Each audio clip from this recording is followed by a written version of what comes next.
God. Go too fast. I'm taking 3. I'm going for the St. Louis now. Oh, no. Son of a bitch. You get your 2? Yeah. Welcome back to the channel, everyone. Thotgor here, of course, and today we are going to take a look at a replay in the old mighty Mo. Yes, we'll talk about her a bit, and the replay, of course, is sponsored today by Derkrampus. We've got Derkrampus and Bad Karma, both in NGA, in a division on this side of the team. And if we look on the enemy side of the team, we'll notice that one of those crafty destroyers over there is another NGA member, Sabine. Yes. So we're going to duke it out here in the old mighty Mo. Now, I do not have a mighty Mo, and the reason for it is I haven't saved up any free experience. So I don't have the 750,000 free experience to go ahead and purchase her, and frankly, I'm not willing to spend all that money just to convert the millions of free experience I have to convert just to get her. So, whatever. I mean, it eventually probably will happen, maybe. But for the most part, when I do have free experience, I use that free experience to complete something, like maybe finish a module that on one of my ships, or maybe finish the last bit of the research towards a ship I'm working on, that sort of thing. So generally, if I have any free experience, it already has a purpose. And as you know, I'm not a huge Battleship fan, so yeah, it's not really...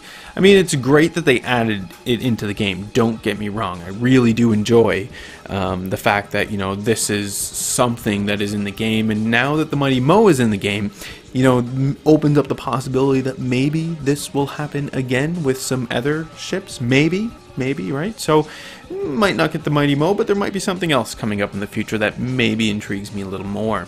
But anyway, the ship itself is pretty decent. I mean, it's basically an Iowa with some differences. I mean, obviously the Mighty Mo has radar where the Iowa does not, and you can see that Derkrampus is running out the radar and the repairability, which is probably the best thing to do. Bad Karma is in a Iowa, so we've got the pairing there, and I hear that the maybe complaint or criticism about the Missouri is that she on paper has better armor than the Iowa. However, when you put that into practice in the game, doesn't really notice anything at all. So it's basically just on paper it looks a little stronger, but in game pretty much plays the same way. At least that's my understanding. The big difference being the radar. That's sort of like the big selling feature. Now, because it is an Iowa class battleship, it has really great guns. I mean, the 6 guns forward facing are amazing. You do not want to find yourself in the receiving end of those. The AA armament of the ship is superb, as we will see later on in the replay. Of course, I suppose we do have a tier 7 aircraft carrier in this battle, so that does attribute to the slaughter in the skies that we're going to see, but you know, still it does have really decent AA. So even in you know, tier 9 aircraft carriers, you're still going to have a pretty decent chance of rattling and shooting down some of those pilots, and thereby increasing your chances of not actually getting hit by any sort of ordnance. Anyway, we do see some enemy ships popping up in the distance. We do have a number of battleships, and really you can see that Bad Karma and Derkrampus are playing this pretty smart. Well, other than the fact that there are about to be a whole crap ton of torpedoes coming in, and we all know who shot those torpedoes. Sabine, we're looking at you. But Derkrampus manages to avoid them. Unfortunately for Bad Karma, not going to be, well, no, I guess in that salvo he was pretty lucky, but it's gonna come, it's gonna be sad. But anyway, going bow on at the enemy, and this is really what you want to do. I mean, the bow armor on these ships is superb. Any ship is going to be hard pressed to actually any ship in this battle will be hard pressed to actually citadel you through the bow, so you're pretty good. We do want to maintain the bow on as much as we possibly can, and ideally as well, you'll notice this entire time they basically have been crawling towards the B cap, right?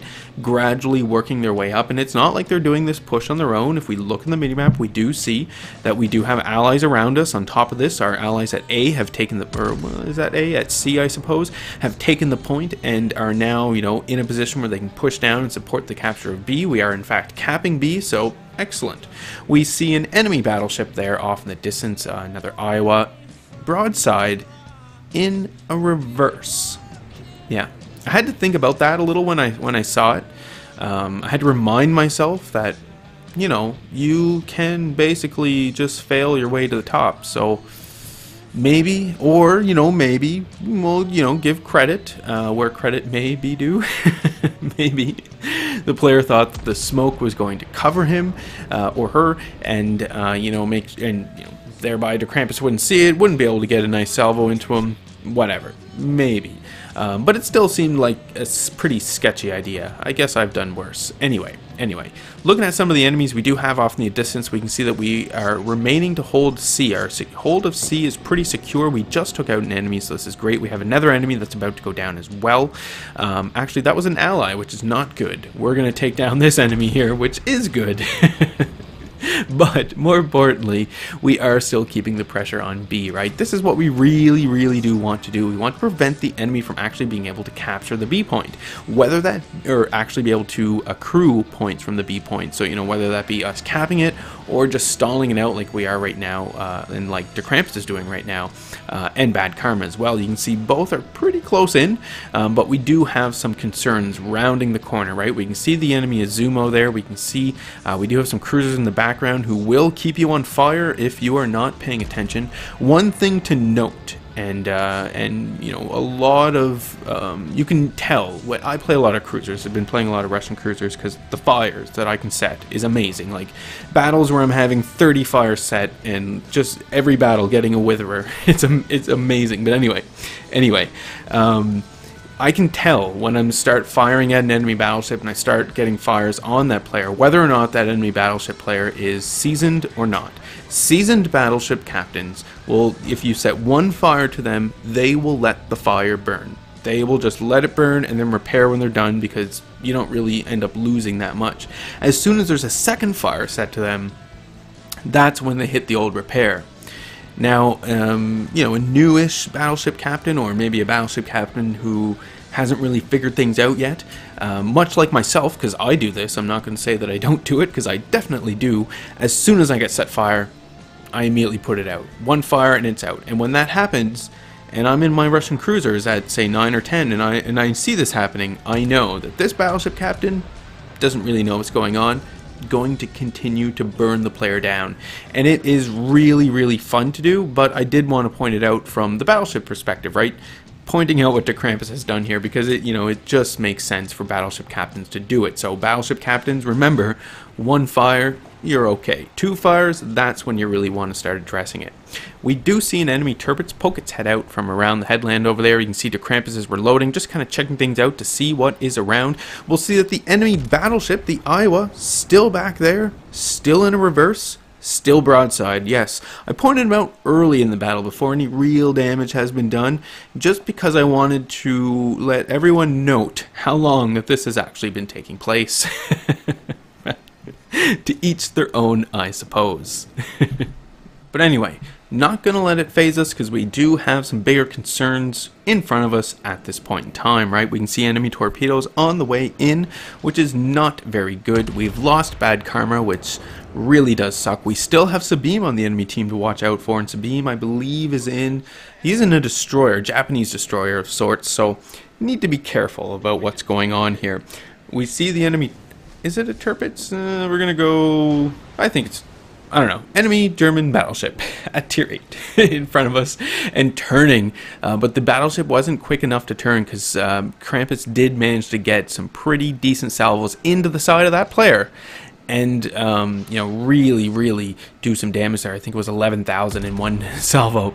We'll note that the enemy Iowa, who is broadside in reverse for the majority of the battle, has decided to move in a forward direction, and in fact is now deciding to move into the A cap zone. So that's just a little update on that player. We do see some more enemy, another enemy battleship here in front of us. The Izumo has made its way around the little headland, and I liked how Derkrampus and his team were picking these enemy ships off one by one as they were coming out, right? We started off with a few enemy ships, picked them off, and we're finishing off with the enemy Izumo here. We see the enemy Hiryu off in the distance. Derkrampus put some shots off into that player, hoping for that lucky kill, right? I mean, we're sitting on 3 kills at this point in time. We might be able to get a Kraken. Maybe. Who knows? We get some hits into the enemy Hiryu, but it didn't do very much damage at all. You can tell that those were over penetration. So alright, we better focus on some of the enemy ships here that are in front of us. We're just taking a look around, seeing what we've got going on, right? Situational awareness, very, very important. We can see the enemy Izumo in front of us, and it looks like we might be able to get some decent shots kind of into the side of the player. Our shots go in, not too shabby, 6,000 damage on that. One of our allies finishes off the enemy Zumo. Excellent. We do note that we have an enemy destroyer here in front of us. We really want to pay attention to this player here, because this player could come in with some pretty fast torpedoes and torp us without us even being able to maneuver out of it. So we don't want this to happen. Plus our Japanese torpedoes pretty strong. So we get some shots in with our secondary battery. We can see the player is maneuvering around there. Put some final shots off, and then we're going to turn out and use the island that we have here as cover. Shots go out. Obviously, they didn't hit the enemy Atsuki, I think it's called. New Tier 8 Japanese destroyer. I think it's Tier 8. Maybe. One of the new ones. Didn't end up finishing the player off, but whatever. We now see the enemy Iowa. Yes, same player. Another thing that makes me think that this player might be a little new to the game, or at least to the ship, maybe to the game. There is no camo on the Iowa. Now, I do see a lot of naked ships running around, and I used to be a holdout. Don't get me wrong, you can go back to the early days of the channel and you will see all my naked ships, but I really do think there is a whole lot of value in just paying the 22,500 and having that camo on there, unless it's a premium, then running your premium camo. But anyway, enemy Iowa, yes, there he is, pops up. Derkrampus is already loaded, just trying to aim underneath the guns, right? He's almost loaded here, holding back his shots and waiting for underneath the guns, because this is where the magazines and the citadels are. We shoot our guns, 5 citadels. Devastating strike. That enemy eye was gone. Oh man, it was pretty good. When I saw that, I was like, holy crap, because I knew going into it, right, how much damage has been dealt, and I'm watching the timer and I'm looking at how the battle's progressing. I'm like, really? Like, when are we going to do like 50,000 damage here? Like, when is that going to happen? And I figured it would just happen gradually. No, all in one go, 5 citadels, enemy Iowa gone. Don't need to worry about it. Enemy destroyer pops up. This was, a little concerning, little nerve-wracking, and then blam. That's right. That did just happen. You did just see it. We detonate the enemy destroyer for a 5th kill and the Kraken. So not only did one of our secondary batteries just, do the impossible, but, well, not impossible, but damn near impossible, detonating the enemy destroyer, but it was for our Kraken. Very, very nice indeed. Now, slaughter in the skies. Yes, we do have some enemy aircraft coming in. For the most part throughout the battle, we haven't been harassed too much by the enemy aircraft, but it's not up until this point in time where the enemy aircraft carrier was really trying to go for Krampus here, but it just doesn't work out for the player, not whatsoever, especially considering we do have some pretty powerful AA here on the ship, and it is a Tier 7 aircraft carrier, which if you were to ask me, I would say that not fair at all, but whatever, what do I know? I don't know anything. So we do have 2 enemy ships remaining, 1 enemy destroyer. It is Sabine. We haven't heard too much of Sabine. It looks like Sabine basically went around and tried to pick off everyone else other than Bad Karma and Derkrampus here. I mean, Bad Karma did get sunk, that kind of sucks, but still, it looks like Sabine is having a pretty good game.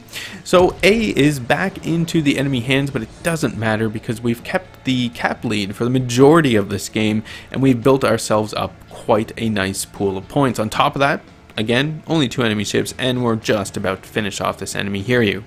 Now, keep in mind, battleship drivers as well, and heavy cruiser drivers, you can do some massive damage to these enemy aircraft carriers with your armor piercing, as long as the enemy aircraft carrier, is maybe Tier 7 and up, because your shots are going to go in, disregard that one, and they are going to do a whole bunch of damage if they hit the citadels. And the whole idea is what you want to try to do with your shells, depending on the type of battleship you are, and how far away you are. You're either going to want to just shoot through the side of the ship near the center where the smokestacks come out, because you're going to hit the engines and all that lovely stuff, or like we're going to see with Derkrampus, is you want to get your shells down through the deck bunch of citadels and damage. There you go.